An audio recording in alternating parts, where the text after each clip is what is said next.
하나님의 말씀은 사무엘상 8절에서 사무엘상 8장 1절에서 5절 말씀입니다. 자, 우리 한 목소리로 읽어보겠습니다. 시작. 사무엘이 늙음에 그의 아들들을 이스라엘 사사로 삼으니 장자의 이름은 요엘이요 차자의 이름은 아비아라. 그들이 브엘사바에서 사사가 되니라. 그의 아들들이 자기 아버지의 행위를 따르지 아니하고 이익을 따라 뇌물을 받고 판결을 굽게 하니라. 이스라엘 모든 장로가 모여 라마에 있는 사무엘에게 나아가서 그에게 이르되 보소서, 당신은 늙고 당신의 아들들은 당신의 행위를 따르지 아니하니 모든 나라와 같이 우리에게 왕을 세워 우리를 다스리게 하소서 한지라. 아멘. 할렐루야. 오늘도 큰 복 받았습니다.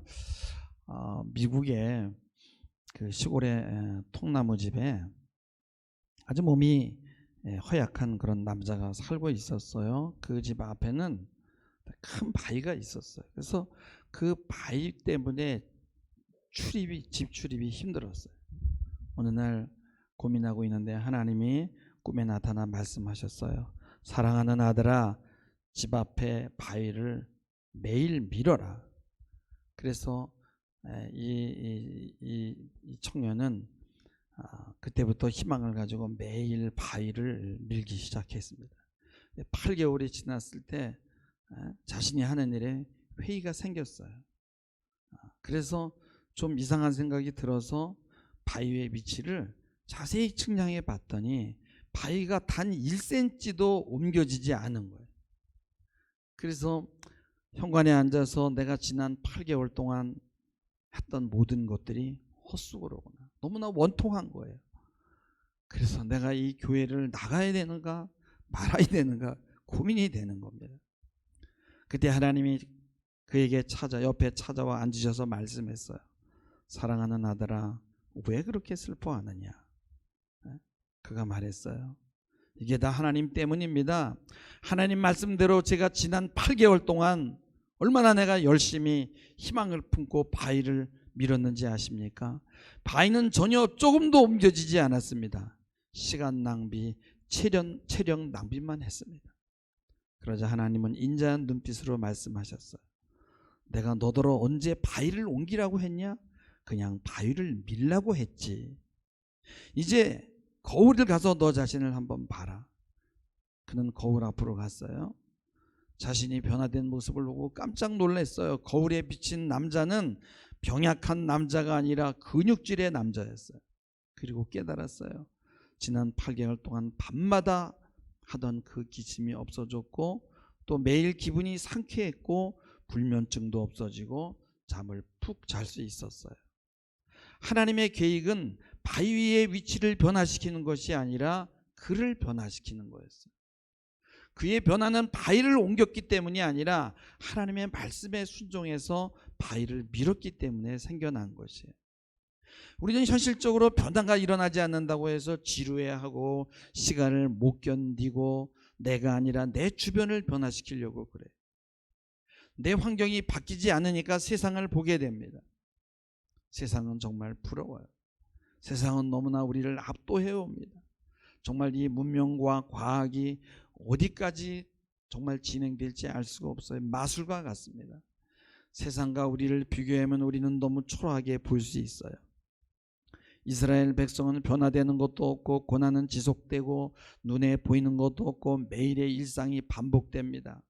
그래서 그 원인과 그 답을 찾지 못했어요.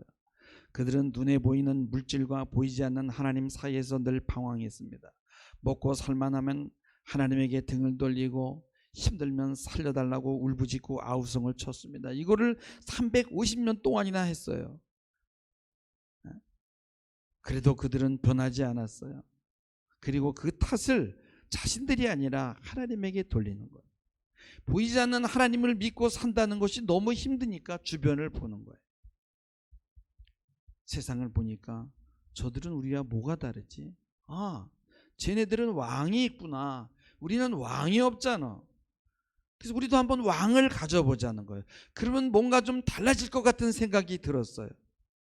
이제 보이지 않는 왕은 눈에 보여주지도 않고 뭐 말씀으로 왔다고 그러는데 그 보이지 않는 왕이 이제 지겹다 이거예요. 사실 그들은 보이지 않는 그 하나님을 왕으로 모셔본 적이 없어요. 보이지 않는 왕은 너무 어려운 것을 요구하고 늘 우리 마음 안에 들어와서 우리를 힘들게 합니다. 가고 싶지 않은 길을 가라고 하고 때로는 우리의 양심을 찌르고, 그래서 자꾸만 밀어내는 거예요. 하나님이 보이지 않는 왕으로 우리 마음속에 계신 이유는 뭡니까? 말씀으로 들어오신 이유가 뭡니까? 우리를 통제하고. 왜요? 우리는 말씀으로 통제받지 않으면, 하나님의 계명으로 통제받지 않으면요, 우리는 우리의 욕망을 제어할 수 있는 장치를 잃어버리게 되고 죄의 길로 달려가게 되는 거예요. 그래서 보이지 않는 그 왕이 24시간 내 마음속에 오셔서 나를 지배합니다. 그러면 나는 도망갈 수가 없어요. 그러니까 하나님을 밀어내는 거예요. 여러분, 보이는 왕은 지가지게 아무리 힘이 세도요, 내 마음속까지는 못 들어오거든요. 그러나 여러분, 이스라엘 사람들이 바벨론의 포로로 잡혀가게 된 이유가 바로 이 눈에 보이는 왕 때문이었어요. 그들이 타락했기 때문에. 지도자가 타락하니까 대책이 없는 거예요. 하나님은 사무엘에게 이렇게 말씀합니다. 사무엘상 7절 8절입니다. 오늘 읽진 않았지만은, 백성이 내게 한 말을 다 들어라. 이는 그들이 너를 버림이 아니라 나를 버려서 자기들의 왕이 되지 못하게 함이니라. 내가 그들을 애굽에서 인도해 낸 날부터 오늘까지 그들이 모든 행사로 나를 버렸다. 다른 신을 섬김같이 대개도 그렇게 하는 거다.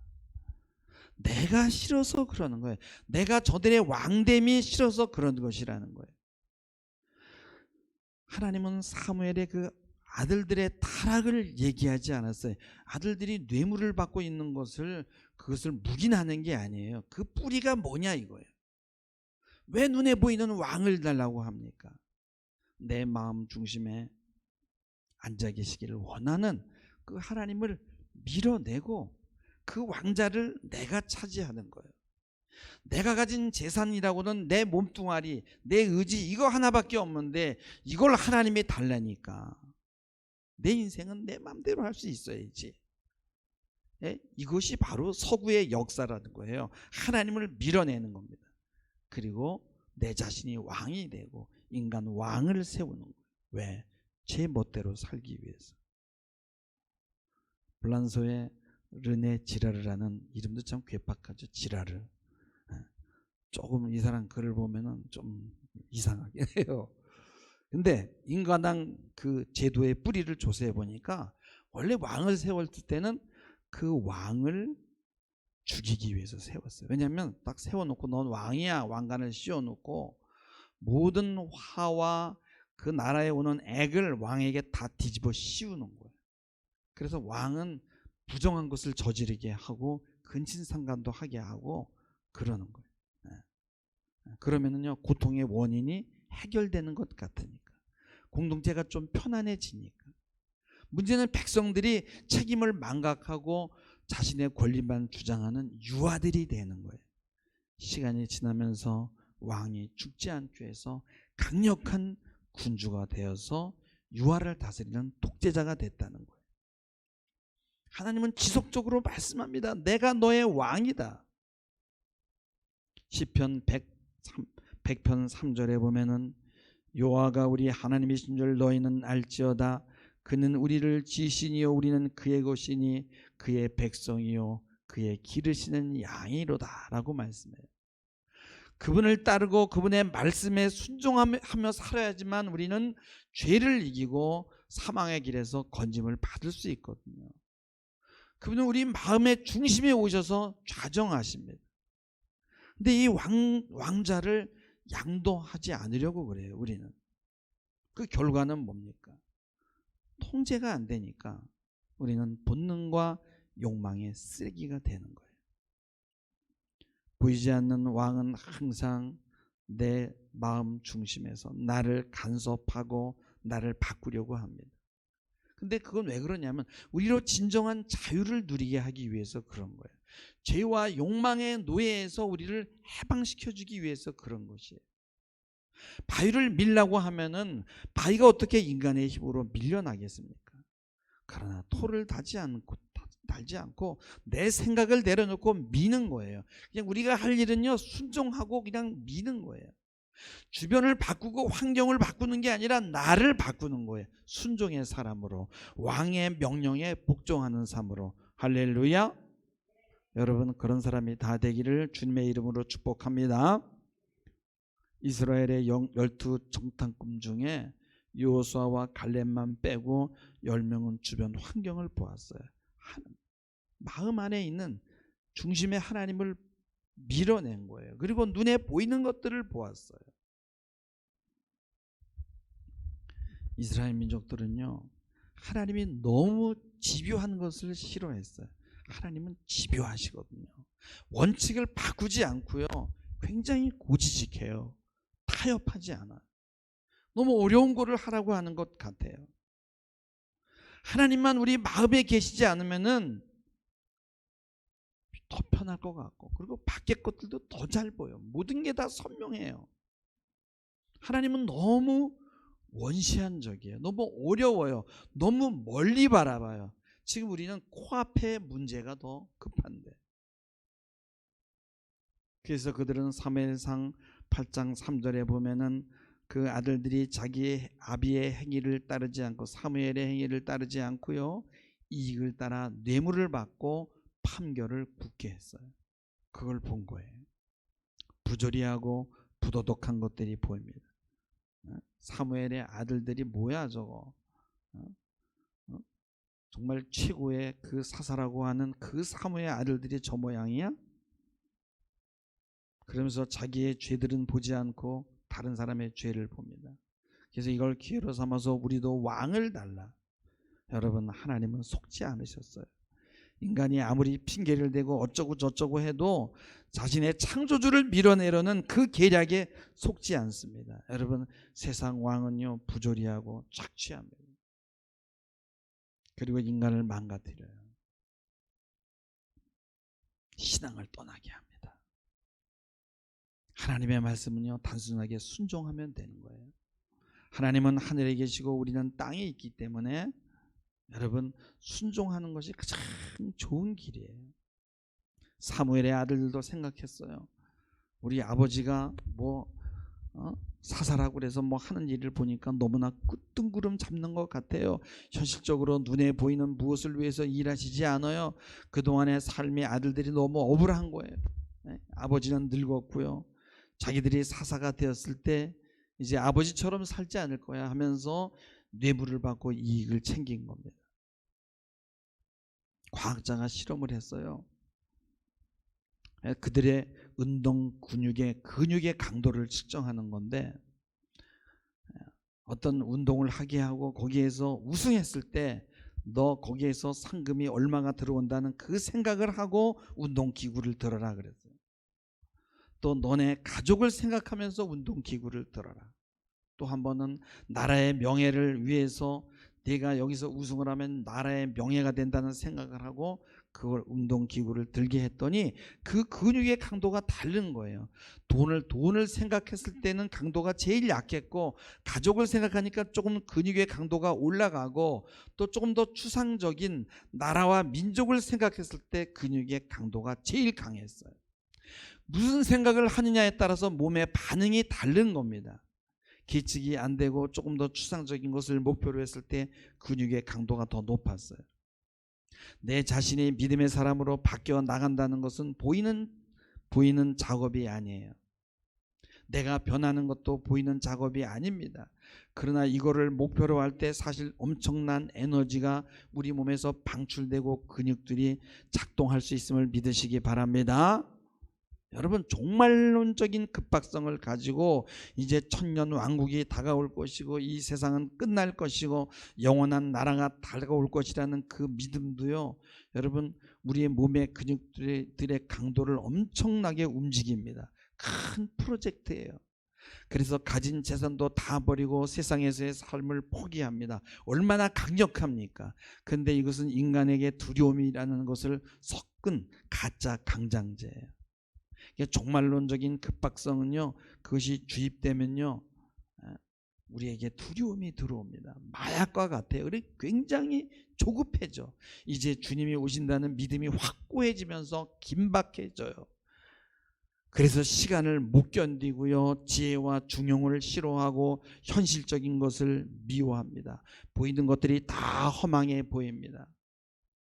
그리고 이렇게 생각해요. 이제 니들 다 죽었다. 교회 다니는 니들 다 죽었어. 이제 우리만 구원받는 거야 하면서 우월감이 들어오게 되고 교만의 영이 들어오게 되는 거예요. 여러분, 삶이 힘들고 어려울 때, 그리고 세상이 너무 부조리하고 희망이 없어 보일 때 자신이 변하는 것이 아니라 이 망할 놈의 세상 빨리 종말이 왔으면 좋겠다라고 생각할 때 어떤 종파가 들어오는 거예요. 그리고 그 종말을 오늘 들어보니 너무나 그럴듯합니다. 그리고 종말도 얼마 남지 않은 거예요. 눈에 뭔가 확실히 보이는 게 있는 것 같아요. 그래서 그 교주가 이상화가 되는 거예요. 반면에 여러분요, 이런 급박성과 정반대로 가는 게 있어요. 마틴 루터의 설교 중에 나오는 예화인데요, 어느 날 사탄이 기독교인들을 미혹하기 위해서 세상으로 부활을 파견합니다. 그리고 이렇게 질문을 했어요. 너희들은 어떻게 해서 이 많은 사람들을 유혹해서 지옥으로 끌고 오겠느냐? 한 사탄이 얘기했습니다. 저는 하나님이 안 계시다고 그렇게 떠들고 다니겠습니다. 사탄이 야단을 칩니다. 야 임마, 그건 오래전부터 써먹은 건데 그 방법은 안 돼. 또 한 사탄이 말했어요. 전 돌아다니면서 천국과 지옥이 없다라고 말하겠습니다. 그러면 사람들이 죄를 많이 지을 것 아닙니까? 사탄이 또 웃으면서 한마디 했어요. 야, 안 그래도 어리석은 인간들이 천국과 지옥을 지금 안 믿고 있어. 그러면 고난을 주고 고통을 많이 주겠습니다. 야 임마, 고통을 주면요, 그들은 성화되고 그리스도의 이름으로 순교했다고 더 기뻐해. 그러면 어떻게 해야 됩니까? 사탄이 말했어요. 그냥 가서 이렇게 얘기해. 서두를 것도 없고 긴박성을 갖지 않게 하고 그냥 천천히 예수를 믿어. 천천히 나중에 믿어도 충분하니까 지금은 인생을 마음껏 즐기라고 그래. 그러다 보면 바보 같은 인간들이 더 많은 죄를 짓고 이 마음에 하나님을 모시지 않으니까, 이 욕망이 절제가 되지 않으니까 먹고 마시고 즐기다가 우리와 함께 지옥에 갈 것이다. 그들로 이 땅의 것을 즐기게 하라는 것입니다. 그래서 우리는 이런 어떤 이단적인 긴박성과 그 다음에 전혀 긴박성이 없는 이 두 위험에서 피하게 하기 위해서는 뭐냐면, 내 인생과 내 삶과 내 마음을 하나님 앞에 드리고 예수 그리스도를 내 삶의, 내 인생의 왕으로 모셔야 되는 거예요. 할렐루야. 어차피 여러분, 눈에 보이는 싸움으로는요 이 세상을 이길 수가 없어요. 여러분, 이상한 변호사 우영우에서 거기 보니까, 저번주에 보니까 굉장히 피까벅적한 정말 외제차인데 뭐 번쩍번쩍번쩍해. 한만 봐도 1억은 넘을 것 같은데, 근데 그게요 25톤 트럭이 그냥 바꾸서는 한 30m를 쫙 밀고 가는 그런 장면이 나옵니다. 그래서 인터넷 찾아보니까 그게 무슨 CG가 아니라 진짜 외제차를 중고시장에서 산 거예요. 그게 5천만 원짜리라는 거예요. 근데 그 한 장면을 찍기 위해서 그 차를 완전히 부셔버리는 거예요. 우리 그저 몇백만 원을 쓰려고 해도 막 가슴이 벌렁거리는데, 거기는 그냥 5천만 원짜리 한 번에 날려버리는 거예요. 돈 넣고 돈 먹는 게임입니다. 우리 기독교는요 그런 짜릿한 연출을 할 수가 없어요. 어떻게 5천만 원짜리 사가지고 트럭으로 밀어버려요. 그거 보면 흥분이 되죠. 여러분이 이 세상 사람들은요, 거기 그게 나오더라고요. 로또가 당첨되니까 차부터 사는 거예요. 그 차가 몇 억짜리예요. 왜? 눈으로 보여줘야 되니까. 난 이런 놈이야. 난 힘 있는 놈이야. 난 성공한 놈이야. 눈으로 보여주는 게 가장 확실하고 가장 빠르니까. 한번 생각해 보세요. 난 내가 볼 수 없는 보이지 않는 것으로 내 속을 채웠어. 뭐 그런 얘기 해보세요. 미친놈 할 거예요. 보이지 않는 하나님을 왕으로 모시면 너무 느린 거예요. 쉽게 갈 수 있는 길도 돌아가라고 하고 말도 안 되는 일을 하라고 하고, 그래서 자꾸만 예수님을 밀어내는 겁니다. 그리고 그 왕자를 내가 차지하는 거예요. 제가 어려서 초등학교 입학하기 전 같아. 우리 집에 조그만 야산이 있었는데 거기에 또 밭이 있는데, 옛날에는 밀을 심었어요. 요즘에는 밀 농사를 안 하는 것 같아요. 그래 밀밭에 가서요, 그 밀을요 이렇게 까가지고요 그걸 씹어요. 그러면은 껌이 나와요. 껌이. 근데 지금 생각해 보니까 그게 왜 껌이 나와 그랬더니 그게 글루텐이라는 거야. 보니까 그때는 껌 살 돈이 없어가지고 그렇게 껌을 만들어 먹었어요. 근데 이렇게 그 밭 가운데 보니까 가방이 하나 있어. 보니까 연필, 무슨 노트, 뭐 필통, 뭐 이런 게 뭐 예쁜 게 막 있는 거야. 그래서 친구 애들하고 뭐 하나씩 놓아 나가는 거. 넌 노트 가져가. 넌 가방 가져가. 나는 필통을 가져왔는데, 우리 엄마가 딱 보더니 이 새끼 어디서 훔쳐왔고, 나 그래 종아리 걷어 그러는 거야. 그리고 물어보지도 않고 그냥 때리는 거야. 너 이거 어디서 가져왔어? 훔쳐왔지? 막 이러면서. 사실대로 얘기해줘. 절대 가져오는 건 아니다라는 거예요. 우리 부모가 배운 분은 아니지만은 윤리적으로, 도덕적으로 내가 내 자녀를 바르게 가르쳐야 된다는 그 생각은 확실했단 말이에요.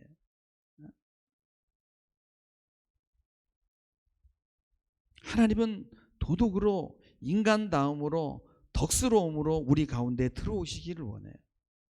전 목사가 되고부터 정말 너무너무나 하고 싶은 것들이 많은 거를 너무너무나 다 억제를 해야 되는데, 지금 나한테 욕하는 건 아빠는 하고 싶은 걸 다 한대. 근데 그게 아니라 하나님이요 다 하게 해주는 거예요. 왜요? 하나님을 내 왕으로 모시니까. 그리고 하나님이 하지 말라는 걸 안 하니까 더 좋은 것들을 선물로 주시는 것을 체험하는 거예요.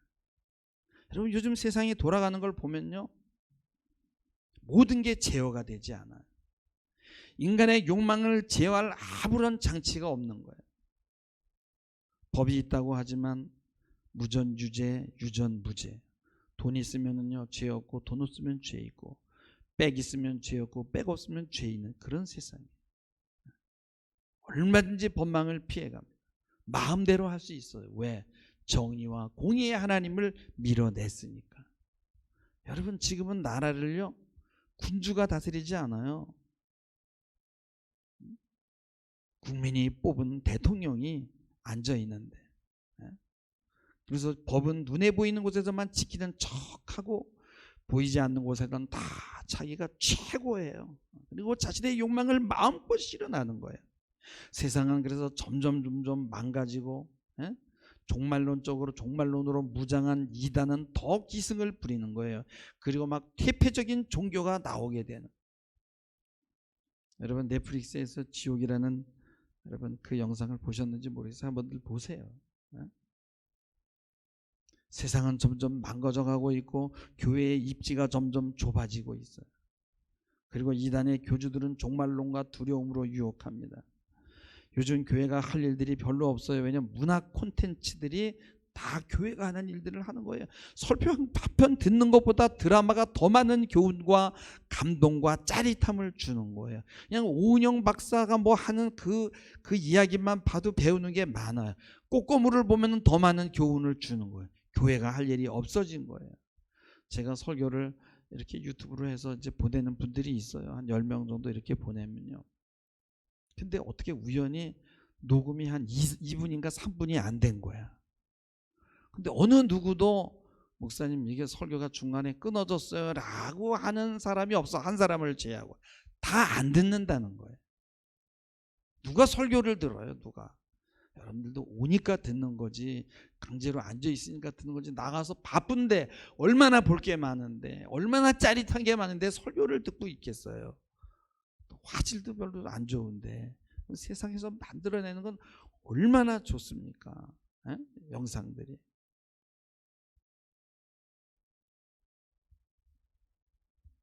여러분, 교회가 사람들에게 임팩을 주는 방법은 딱 하나밖에 없는 거예요. 그게 뭐냐면 곧 종말이 다가온다는 거예요. 멸망이 다가온다는 거예요. 다 멸망하고 너는 구원받았다는 거예요. 그리고 그들은 실증적인 방법을 써요. 세상처럼 수치를 이용해요. 수치로 뭔가를 얘기를 하고 계산하고, 그래서 이날 정확하게 종말이 온다는 거예요. 여러분, 우리는 그날을 알지 못해요. 오늘 저녁에 올지 내일 올지. 그리고 우리는 보이지 않는 싸움을 하는 거예요. 우리의 씨름은 혈과 육이 아니요 하늘에 있는 악의 영들에 대함이라. 여러분, 전도를 하면요, 여러분, 전도 대상이 중요한 것 같지만요, 전도하면서 내가 하나님의 역사를 체험하고 내가 변화되는 거예요. 하나님의 관심은 나에게 있어요. 나를 전사로 만드는 거예요. 나를 용사로 만드는 거예요. 하나님을 왕으로 모셨을 때 이런 일들이 일어나는구나를 체험하는 겁니다. 여러분, 바위는 움직이지 않지만 내 체질이 바뀌듯이 하나님의 관심은 세상과 세계를 변화시키는 것이 아니라 내가 변화되는 거예요. 우리는 이단으로도 도망을 못 가고 세속주의로도 빠지지 못하고, 그럼 어디로 가야 되냐? 살 길을 가야 되는데 어려운 것 같지만 하나님을 내 마음에 모시게 되면, 예수 그리스도를 내 중심에 모시게 되면 쉬워요. 그분께서 사망의 음침한 골짜기로 막대기로 안위하면서 저를 인도해 가십니다. 여러분, 따라가시기 바랍니다. 힘들어도 따라가시기 바랍니다. 이단으로도 가면 안 되고 세상으로도 가면 안 돼요. 이거는 눈에 보이는 싸움이 아니에요. 눈에 확실하게 보여주기가 힘들지만 나를 변화시켜야 돼요. 중심으로 주님을 내 왕으로 모셔야 되는 거예요. 영국의 웨스트민스터 대성당 지하 묘지에 한 영국 주교의 무덤 앞에 이런 글이 있어요. 내가 젊고 자유로워서 상상력에 한계가 없을 때 나는 세상을 변화시키겠다는 꿈을 가졌었다. 좀 더 나이가 들고 지혜를 얻었을 때 나는 세상이 변하지 않으리라는 것을 알았다. 그래서 내 시야를 약간 좁혀 내가 살고 있는 나라를 변화시키겠다고 결심했다. 그러나 그건 역시 불가능한 일이었다. 황혼의 나이가 되었을 때 나는 마지막 시도로 나와 가장 가까운 내 가족을 변화시키겠다고 마음을 정했다. 그러나 아무도 달라지지 않았다. 이제 죽음을 맞이하기 위해서 누운 자리에서 나는 문득 깨달았다. 만일 내가 내 자신을 먼저 변화시켰더라면 그것을 보고 내 가족이 변화되었을 것을, 또한 그것에 용기를 얻어 내 나라를 더 좋은 곳으로 바꿀 수 있었을 것을, 그리고 누가 아는가 세상까지 변화되었을지. 이런 글이 있어요. 하나님을 왕으로 모시고 내가 변화되는 일이 가장 어려워요. 그러나 이 일을 하기로 여러분이 마음만 먹는다면 여러분의 뇌와 여러분의 가슴과 모든 근육들이 흥분하게 되고 자극하게 되고 힘을 발휘하게 될 것입니다. 할렐루야. 하나님의 관심은 눈에 보이는 외적인 것이 아니에요. 보이지 않는 하나님의 나라예요. 그 나라가 먼저 여러분의 마음 안에서 이루어지길 주님의 이름으로 축원합니다. 이게 어떻게 옵니까? 일어나면 눈 뜨고 싶고, 여러분이 하루가 얼마나 짧은지 몰라요. 새벽부터 일해서 해도요, 이래도 오전이 금방 갑니다. 무언가 새로운 일들이 나를 기다리고 있고, 힘들지만 날마다 무언가 내가 새로워지고, 고린도후서 4장 16절에 보면 그러므로 우리가 낙심하지 아니하노니 우리의 겉사람은 낡어지나 우리의 속사람은 날로 새로워지도다. 그거를 보여줄 수 있는 게 아니에요. 이스라엘 백성, 심지어는 사무엘의 아들들까지도, 두 아들들까지도 사무엘이 하는 일을 이해하지 못했어요. 그래서 눈에 보이는 것을 달라, 우리도 세상 왕을 달라, 보이지 않는 하나님 싫다, 보이지 않는 하나님 부담스럽다, 밤낮으로 내 마음 안에 들어와서 나를 움직이고 어려운 이야기나 하고 가지 못할 길을 가라고 하고 눈에 보이는 거는 주지 않고, 그래서 사무엘의 아들도 뇌물을 받고 공의로 정의로 판단하지 않았다는 겁니다. 여러분, 기독교가 살아남을 수 있는 방법은 한 가지예요. 하나님의 말씀을 하나님을 내 중심에 모시고 그분의 음성을 듣고 순종하는 것이에요. 주님은 여러분의 구주이십니다. 주인이십니다. 이게 신앙이에요. 이게 안 되면 결국은 망하게 되는 거예요. 십계명에서 제1계명이 뭐예요? 너는 나 외에 다른 신을 섬기지 말라는 거잖아요. 이것만 지키면 나머지 9가지 계명은 저절로 되는 거예요. 근데 제1계명이 뭡니까? 바로 내가 너의 왕이다라는 거예요. 이스라엘은 이 1계명을 거절했어요. 여러분의 마음과 중심과 여러분의 생명을 그분께 내어드리고 그분만을 모시고 그분의 통치를 받는, 그분만의 통치를 받는 여러분 되기를 주님의 이름으로 축원합니다. 기도하시겠습니다. 주님, 우리의 왕이 되어주셔서 고맙고 감사합니다. 우리가 잘못된 길로 갈 때 깨우쳐 주시니 감사합니다. 하늘에 계시기에 모든 것을 아시기에 가장 정확하고 가장 확실한 길로 우리를 인도하십니다. 모든 염려를 다 내려놓게 하시고 온전히 맡기고 주님의 권위와 말씀 앞에 순종하며 따라가게 하옵소서. 감사드리며 예수님의 이름으로 기도하옵나이다. 아멘.